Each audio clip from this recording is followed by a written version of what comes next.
has more cred than you, living after being shot 9 fucking times? I don't know what the criteria are for street credibility. Or That's it. If there's something that creates more merit for you. I think that experience is something that was unfortunate that I had to. I forget, why the guy shot you 9 times? Was it drugs or something? He was paid to do it. He was paid to do it? Yeah. The day 50 Cent was shot, I was walking through, and BMF was there too. Meechnam was there too. 50 Cent just dropped a bombshell. His own ex-bodyguard was moving foul, and he's got receipts to prove it. But to really understand how deep this goes, we have to take it back to May 2000, the day Curtis 50 Cent Jackson almost lost his life. He was shot 9 times outside his grandmother's house in Queens, yet somehow he survived. For years, people speculated about who wanted him gone and why, but 50 always knew the truth. He just kept it quiet. Now, he's finally exposing the real story, and his ex-bodyguard wasn't just a bystander. He played a role in it. But the real question is, who wanted him gone, and why? Let's get into it. Imagine this. It's a regular day in South Jamaica, Queens. 50 Cent's posted up outside his grandma's crib. Next thing you know, shots start flying.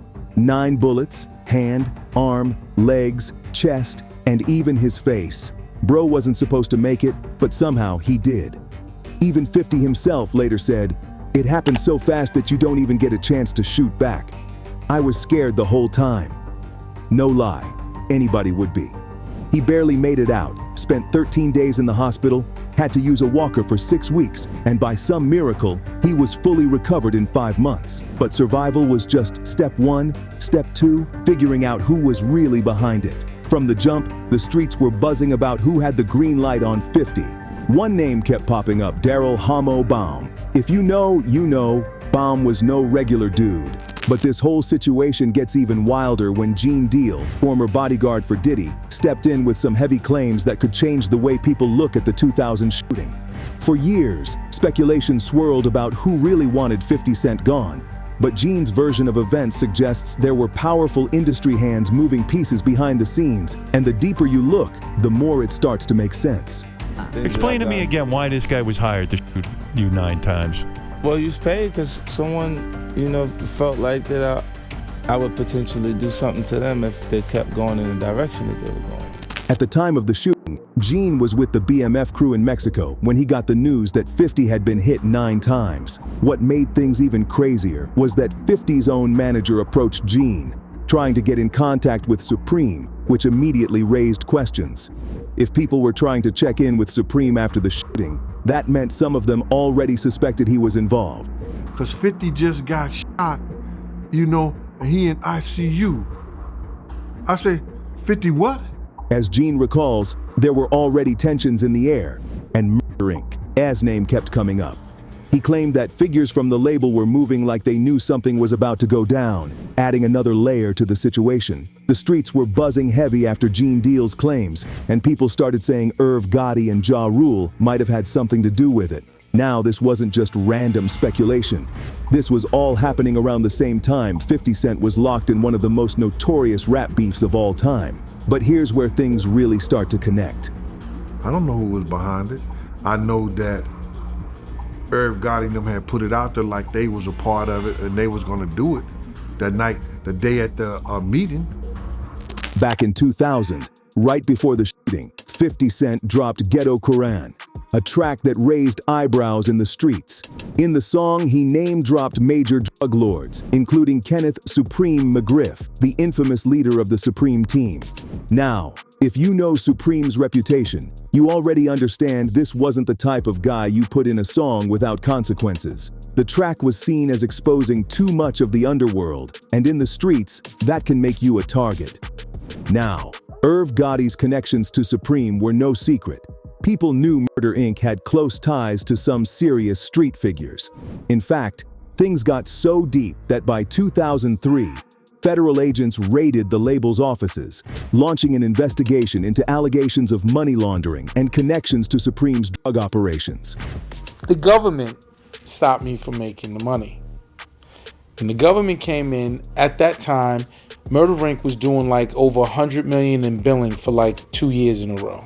Now, While Irv and his brother ended up beating those charges, the case pulled back the curtain on just how intertwined the music industry and street business really were. And if Supreme really had an issue with 50, was Murder Inc. just standing by, or were they involved in something bigger? You know, certain people say, you know, you get shot here, right?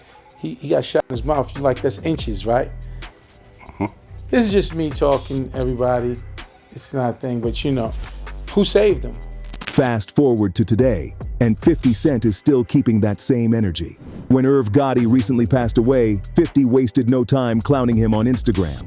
No condolences, no respect, just straight jokes. That tells you this beef ain't over, even decades later. 50 Cent needs therapy. I don't care if you agree with the rationale. And 50's 50, he gonna stand in it. He gonna stand strong in it. He is. I look at it from both sides of the coin. And if 50 feel like that, then go smoke a cigar in the cigar room. Now 50 Cent himself didn't ignore Gene's claims. In fact, he reposted the interview on Instagram, seemingly co-signing everything Gene said. And that right there is telling, because 50 doesn't usually give credibility to just anybody. But when it comes to street business, he knows the difference between gossip and real intel. Now, here's where things take a turn. Daryl Hamo Baum wasn't just some random shooter. He was Mike Tyson's guy. The two had a long history, dating back to their younger days in Brooklyn.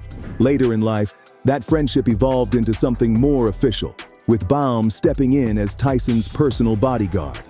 Given his reputation in the streets, having him in Tyson's inner circle made sense. But this is where the theories start flying. You know, it seems like you've always been attracted to the guys that are still in the streets to a certain degree. Do you think that's a fair statement? You're not attracted to them? Well, not attracted to them, but I mean, you like having them around. You're friends with them and you maintain You like this. having them around? People have always wondered if Tyson knew more than he let on. Now, there's no hard evidence linking him to anything, but the speculation never really died down. 50 Cent himself has never directly addressed Tyson's role in any of this, but he did acknowledge Baum's death. In his classic track Many Men, he made it crystal clear. Baum was gone just 3 weeks after the attempt on his life.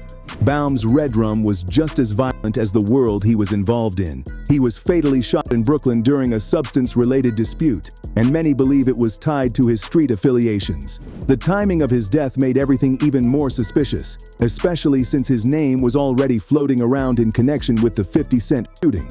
For Mike Tyson, Baum's death hit hard. He wasn't just a bodyguard, he was a close friend. When Tyson stepped into the ring against Lou Savarese in June 2000, he dedicated that 38-second knockout victory to Baum's memory, proving how much the loss affected him. Despite everything, 50 Cent and Tyson have maintained a good relationship over the years. Even 7 months after Get Rich or Die Tryin' dropped, 50 Cent purchased Mike Tyson's massive Connecticut estate for $4.1 million. Tyson has even said in interviews that 50 is a good dude. He just doesn't like to be provoked. And let's be real, that's a fact. 50's a nice guy, but he acts like he's the murderous. Yeah, he's really, real nice guy. Yeah, I know, that's why he hides his heart and tries to be, motherfucker, I'll kill you.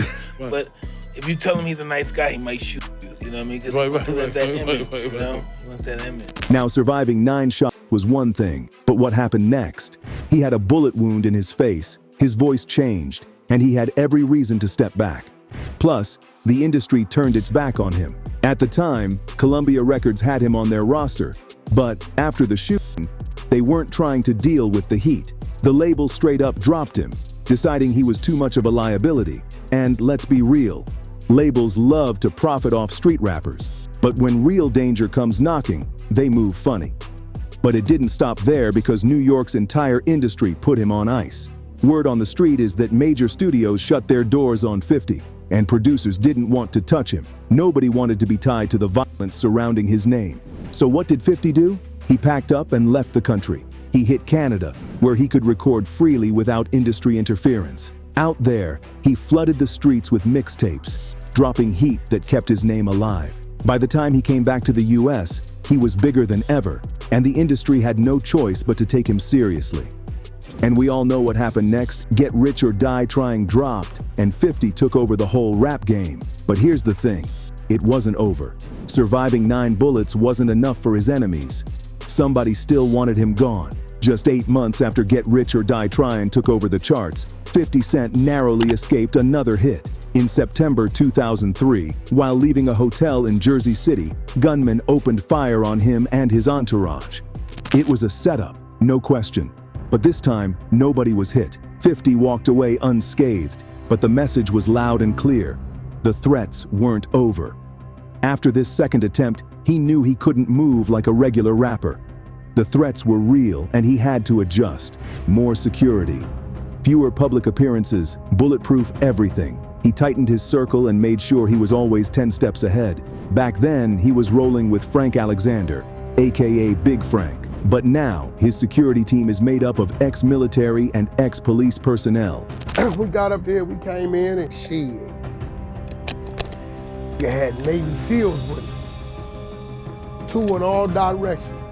There was about 6 of them. That experience, when you get hurt that bad, either your fear consumes you or you become a bit insensitive. So just after... Which one was it for you? There was a point that I was afraid. So after everything we just broke down, it really makes you wonder, was this just industry beef gone too far? Or was 50 Cent a real target from the jump? If Gene Deal's claims are true, then who was really pulling the strings behind the scenes? And most importantly, how many times did they try to take 50 out before he finally became untouchable? Y'all, this story is deep, and we're only scratching the surface. Drop your thoughts in the comments below and let me know what you think. And before you go, smash that like button, hit subscribe, and turn on those notifications so you never miss a deep dive like this. Check out the next video on your screen. We're keeping this conversation going.